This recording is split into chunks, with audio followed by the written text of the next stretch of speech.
our fathers still beating inside. Stories of empires they tried to hide. Then into Mali, the golden flame. When Rome ruled the West and Persia commanded the East, a third giant stood tall in the Horn of Africa. Its towers pierced the clouds, carved from single slabs of stone. Its harbors teemed with ships bound for Egypt, Arabia, and India. Gold, ivory, and frankincense flowed through its markets, and its kings minted coins that crossed the ancient world. Long before much of Europe embraced the cross, this African kingdom made Christianity its royal faith, not as an imported belief, but as part of a proud identity. This is the story of Axum, the empire that challenged Rome, rivaled Persia, traded with China, and wrote its name into the stones of history. A forgotten superpower, now rising again in the pages of memory. The kingdom of Axum rose in the Ethiopian highlands around the 1st century AD, in the lands we now call Eritrea and northern Ethiopia. It was a land of abundance, rich volcanic soil that fed its people, rivers that nourished its valleys, and high mountain plateaus that stood as natural fortresses against invaders. From its elevated heartland, Axum looked out toward the shimmering waters of the Red Sea, a gateway to the world's great trade routes. Here, the people spoke Ge'ez, a language as old as the empire itself, etched into stone monuments and royal proclamations. By royal decree, let it be known throughout the kingdom. They built cities of precision-cut granite, raised obelisks that reached toward the heavens, and developed a culture both fiercely African and boldly outward-looking. In the highlands, surrounded by the beauty and protection of their homeland, they were ready not just to survive, but to step onto the stage of world history. Axum was more than a kingdom. It was a maritime superpower. From the ports along the Red Sea, its ships cut across the waves to Egypt, Arabia, India, and even the distant shores of China. These voyages carried the world of Africa to the world, ivory gleaming like moonlight, gold pulled from riverbeds, and frankincense, whose fragrance once perfumed temples and palaces across continents. Slaves, too, tragically, were part of the trade, their lives woven into the darker threads of Axum's prosperity.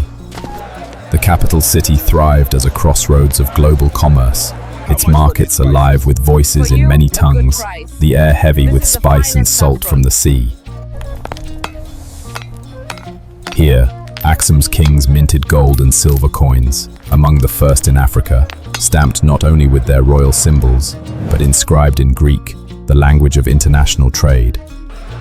These coins traveled in the hands of merchants from the Mediterranean to the Indian Ocean, a golden proof that Axum's reach and influence spanned the ancient world.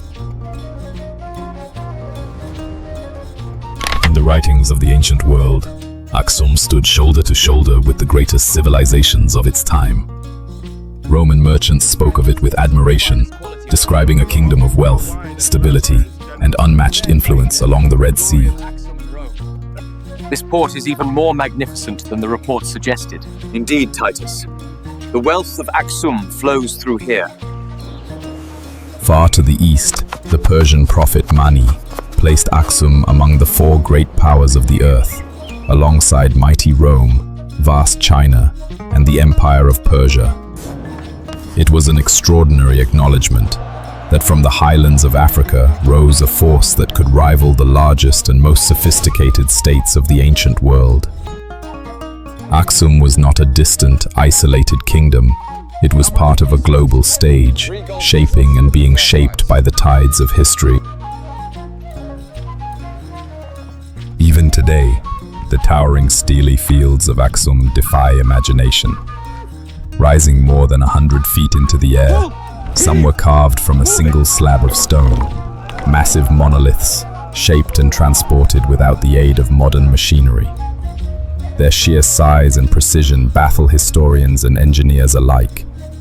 Each obelisk was more than a monument. They stood as markers of royal tombs, symbols of the ruler's power, and declarations of divine authority carved into stone. Intricate geometric patterns and false doors were etched into their faces, as if to guide the spirits of kings into the afterlife. In their silent strength, they still speak of a civilization that mastered both engineering and the art of legacy. In the early 4th century, King Ezana of Axum took a step that would change the destiny of his empire. At his side was Frumentius, a Syrian Christian shipwreck survivor who rose to become his trusted royal advisor. Under Frumentius's influence and guidance, Ezana embraced a new faith, one that would shape Axum's identity for centuries to come. With his baptism, Christianity became the official religion of the kingdom, making Axum the first sub-Saharan African nation to adopt the faith as a state religion, nearly 100 years before the Roman Empire itself embraced the cross. This was not just a spiritual choice, but a declaration of Axum's place in the world, uniting its people under a shared belief while strengthening ties with other Christian powers.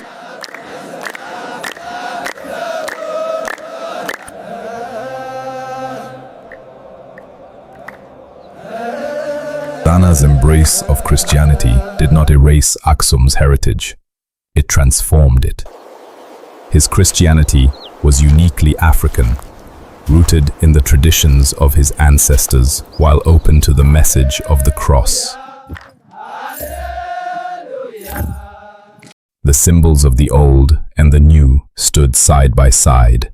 The Christian cross replaced the crescent moon on the kingdom's coins, yet the artistry and inscriptions remained distinctly Axumite. Churches began to rise across the land, their stone walls and carved doorways echoing the same craftsmanship found in royal monuments. In some places, they stood alongside traditional shrines, a testament to a faith that did not seek to erase the past, but to weave it into a new story.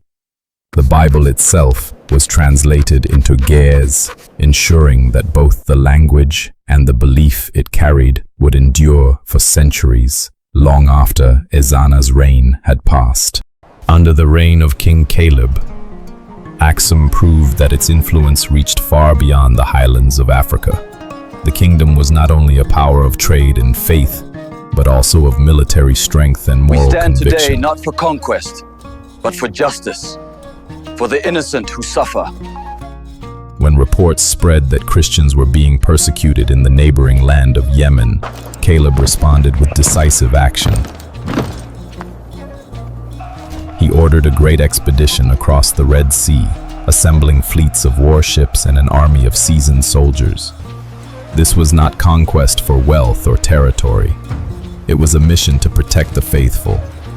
The campaign is remembered as one of the earliest recorded humanitarian interventions in history, showing that Axum's kings saw themselves not only as rulers of their own land, but as guardians of a wider Christian world. Axum was not only a kingdom of trade and faith, it was also a kingdom of diplomacy. Its rulers sent envoys across the seas, maintaining embassies that connected Africa with the great powers of the ancient world. In Constantinople, Axumite ambassadors stood in the courts of Byzantine emperors, forging bonds that strengthened political and spiritual ties. In Egypt, Axum shaped the growth of the Coptic Church. Its influence felt in theology, liturgy, and the spread of Christian traditions along the Nile. At a time when much of Europe slipped into the turmoil of the Dark Ages, Axum stood apart, a beacon of learning, order, and continuity. Within its highland cities, scribes preserved sacred texts in Ge'ez. Scholars debated matters of state and faith, and its kings engaged with the wider world, proving that Africa was not on the margins of history, but firmly at its center. In the 7th century, a new power rose across the Red Sea: Islam. With its spread, the great trade routes that had once carried Axum's wealth to Arabia, India, and beyond began to shift away.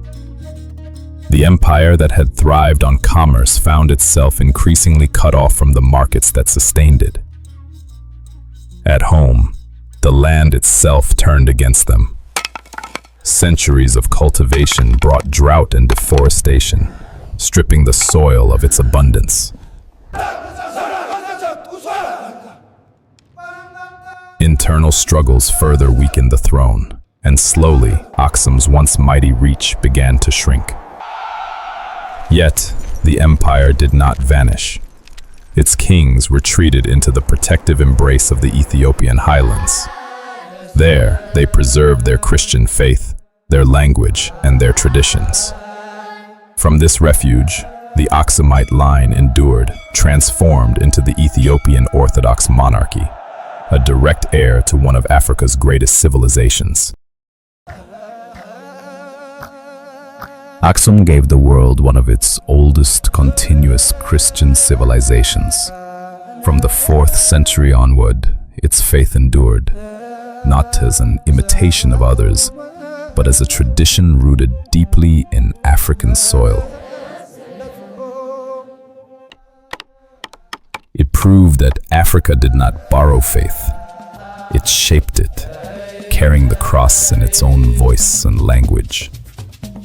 The symbols of Axum's greatness still stand: the towering obelisks carved from living rock, the illuminated manuscripts written in gaz, the churches that rose from stone, all whisper of a civilization that once rivaled empires and yet never lost its soul.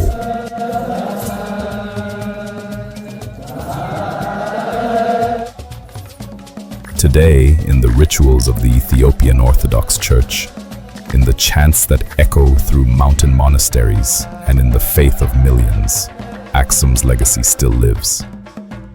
It is more than memory. It is a living thread binding past and present, reminding the world that Africa has always stood at the center of history.